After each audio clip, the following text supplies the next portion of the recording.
Pertama, berapa dana yang harus disiapkan untuk bisa keliling China naik mobil kayak Alvin dan Lucy bobo di mobil? Dan kedua, biaya hidup di China dibandingkan dengan biaya hidup di Indonesia lebih mahal atau lebih murah? Itu adalah dua pertanyaan yang akan kita cover di episode kali ini. So excited ya, udah lupa welcome nih. Oh iya, oke. Selamat datang di Bobo di Mobil dengan Alvin Dan Lucy. Udah ya? Udah welcome ya? Ya, cukup. Oke, so kita akan mulai jawab pertanyaan yang pertama. Berapa biaya yang harus disiapkan kalau mau keliling China naik mobil? Aku udah rekapin, saking excitednya ya. Aku udah rekapin semua spending kita selama di China. Bahkan aku sempat runutin dari Indonesia sampai negara-negara lainnya. Oke, sekarang kita jawab. Di bulan pertama, kita keliling pakai Sichuan ini, di bulan September 2023, spending kita sebulan adalah Rp14.750.000. Di bulan kedua, bulan Oktober 2023, spending kita tekan 1 juta, jadi Rp13.480.000. Improve dong. Improve, kita berusaha tekan lagi. Di bulan ketiga, bulan November 2023, turun lagi menjadi Rp11.700.000. Jadi antara 11 juta sampai 15 juta per bulan. Dan alokasinya separuhnya untuk makan. 50%. 50% buat makanan. 50% untuk makan itu nggak bisa diganggu-gugat. Nah, sisanya sekitar 15% itu buat mobil. 15 buat mobil. Iya, untuk ngecharge, untuk bayar parkir, untuk tol. Oke. Dan sisanya itu 35. Selebihnya itu untuk tiket masuk ke tempat wisata, terus kuota gede, kuota internet karena kita upload video kan setiap hari, gunting rambut, beli baju, beli bola, beli aksesori winter gitu-gitulah. Oke. Itu kita sekarang pakai mobil listrik. Kalau pakai bensin bagaimana?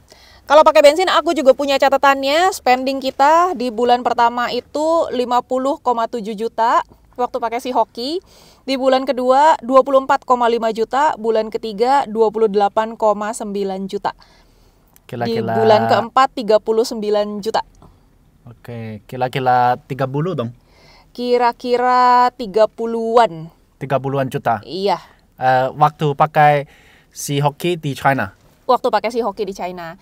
Waktu itu alokasinya 30% itu buat makan, 35% buat mobil. Sisanya baru lain-lain. Oke. Jadi memang spendingnya itu dulu buat makan pun cukup besar. Karena kita tidak praktis untuk masak sendiri di mobil, terlalu sempit. Terus untuk biaya mobil pun bensin cukup mahal dan kita banyak masuk tol di China juga mahal. Ya, gede itu. Iya. Jadi kalau teman-teman sedang mempertimbangkan untuk keliling-keliling China juga overlanding pakai mobil, tergantung untuk mobilnya, itu bisa beda jauh cost-nya, bisa masak apa enggak di dalam, atau pilihannya lebih ke nyobain kuliner di tiap tempat yang dikunjungi, itu cost-nya akan jadi jauh lebih besar. Dan gaya hidup ya, kalau misalnya mau sering-sering check-in, masuk ke hotel, itu juga harus dihitung, bisa meledak lagi cost-nya. Kita udah termasuk yang sangat irit sekali ya. Iya. Nah, pertanyaan yang kedua, bagaimana kalau dibandingkan dengan biaya hidup di Indonesia? Udah ada catatan kan? Ada. Kita juga ada catatan, kita 4 bulan berkelana dengan kudu-kudu. Serena? Iya, pakai Serena, pakai BBM juga, pakai bensin. Selama 4 bulan itu kita habis 100 juta. Jadi average sebulannya 25 juta. Hampir sama kayak di sini. Pakai si hoki di sini 30-an. Iya, lebih mahal si hoki karena kita kan lintas negara. Terus secara kilometer kita juga lebih agresif jalannya. Waktu pakai kudu-kudu itu kita santai banget, udah kayak pensiunan. Iya. Pulau Jawa 1 bulan, Pulau Bali 1 bulan, itu nyantai banget sih. Terus Nusa Tenggara Barat, Nusa Tenggara Timur, itu masing-masing kayak gitulah. Pakai mana bagian buat makanan, buat jalan, buat lain, dipakai si kudu-kudu? Roughly sama, 30-30an%. 30 juga? Iya, 30-30-30an. So, kalau pakai bensin 30 ya. Begitu pakai listrik baru deh cost-nya si mobil listriknya itu kan cuma ngecharge doang, itu langsung ketekan. Jadinya 50% buat makan. Jadi kesimpulannya biaya hidup lebih mahal di Indonesia atau di China? Udah jelas sih. Kalau pakai mobil bensin, mirip. Pakai mobil bensin. Kalau pakai mobil listrik sama mobil bensin, beda. Definitely lebih murah biaya hidup di China. Terus gini, aku kalau belanja groceries, belanja sayur, aku ngerasa belanja di China itu murah. Lebih murah. Sayur, buah-buahan, daging itu murah. Terus pilihannya juga lebih banyak, seger-seger, bagus-bagus gitu. Mungkin karena kita di desa-desa banget ya. Jadi bisa dapat bahan makanan yang emang bagus dan murah. Sedangkan waktu kita explore Indonesia, kita di Bali itu kita waktu itu sewa di daerah Sanur sebulan, terus kita belanjanya kebanyakan ke supermarket. Supermarket, ya. That brand, right? Kita jangan sebut brandnya deh. Kita bolak-balik ke supermarket itu, which is sayur-sayurannya memang bagus-bagus, cuma namanya supermarket harganya ya agak tinggi. Terus kalau makan di luar juga resto-resto di Indo relatively lebih mahal sih ya. Kita kayak makan di sini kan paling berapa puluh kuai kan. Bahkan sering kalau kita pergi yang kayak di pinggir jalan gitu, yang kayak ya buat hari-hari makan punya, itu kayak cuma di bawah 10 kuai. Paket lengkap nasi, sayur, daging, sup itu paling 15 kuai gitu. Kalau di Indonesia much more expensive, tapi balik lagi itu tergantung pilihan ya, karena beda resto pasti beda harga. Nah, yang udah banding yang living cost kan, tapi menurutku masih ada satu hal sangat penting sih. Apa tuh? Nah, living quality di dalam mobil. Living quality, agak berat Koko Alvin bahasannya. Baiklah, gimana maksudnya? Maksudku, ya kalau kita mau save duit buat dibandingkan, kita bisa tiap hari makan mie aja kan, cuma 5 kuai, 5 kuai. Jangan dong, nanti malnutrisi. Nah itu harus dibanding ini juga. Ya. Menurut kamu sekarang pakai Sichuan living quality lebih bagus pakai yang dulu pakai si Hoki ada kudu-kudu?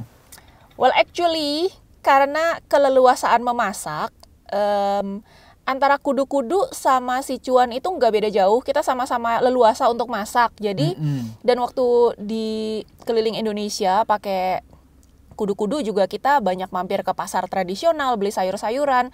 I think we are quite healthy. At that time kita lumayan sehat. Memang tidak sesehat kali ini. Jadi kayak tiap etape itu dari etape pertama kita belajar, etape kedua kita improve, etape ketiga kita coba improve lagi. Sekarang ini memang lifestyle kita, aku ngerasa udah paling sehat dari 3 etape. Udah the best. Belajar. Exactly. Kita udah masak nyaman, terus banyak makan sayur, banyak makan buah, sedikit daging. The best lah dari semuanya. Oke. Waktu di Hoki ya memang karena susah bergerak, nggak bisa masak, sempit. Bisa tidur udah syukur. Udah hebat. Udah syukur itu. Yeah. Jadi kalau memang mau long term, memang sekarang ini kondisinya paling enak dari 3 pilihan itu. That's for living quality, I think. Oke, bagus. Dan besides living quality, yang mana lebih convenient juga? Lebih convenient ya? Lebih convenient. What do you mean lebih convenient? Contohnya ya, kalau kita pakai mobil bensin, bisa nge-charge sangat cepat. Oh, ngisi bensin. Ya, kita sekarang harus nge-charge. Iya, butuh waktu. Ya, kedua, kita living di sini bisa berhari-hari di dalam. Tapi dulu kita pakai Xiaomi, nggak mungkin kayak gitu kan. Nah, menurut kamu yang mana lebih convenient? Umum? Secara umum this is the best sih. This is the best. Sebenarnya si kudu-kudu juga enak kan, lega banget, kita pakai futon, empuk banget. Enak banget hidup di dalam. Dan kita juga sempat stranded 3 hari di atas gunung kan, yang di Soe itu, di Fatum Nasi, nggak bisa kemana-mana karena kabut tebel. We are okay with that. Cuma kalau dikasih pilihan ya jelas enakan sekarang. Kenapa? Karena malam kita bisa nyalain heater. atau nyalain AC kalau lagi summer sepanjang malam tanpa harus khawatir kita bisa keracunan dari asap knalpot. Kalau untuk convenient dari segi ngisi bensin lebih cepat daripada ngecharge, nggak terlalu penting sih buat aku. Nggak terlalu ganggu. Nggak terlalu ganggu karena kita nggak ada target, nggak dikejar-kejar. Betul juga. Oke, so itu bandingkan semua. Ya. Oke. Jadi semoga pertanyaan teman-teman kejawab semua. Pertanyaan pertama, berapa dana yang harus disiapkan untuk keliling China? Kalau kami sih di bawah 15 juta per bulan. Jadi bisa dihitung-hitung sendiri. Nah, itu lebih banyak masak, terus ngecharge. Ngecharge itu kita harus cari jam-jam yang murah.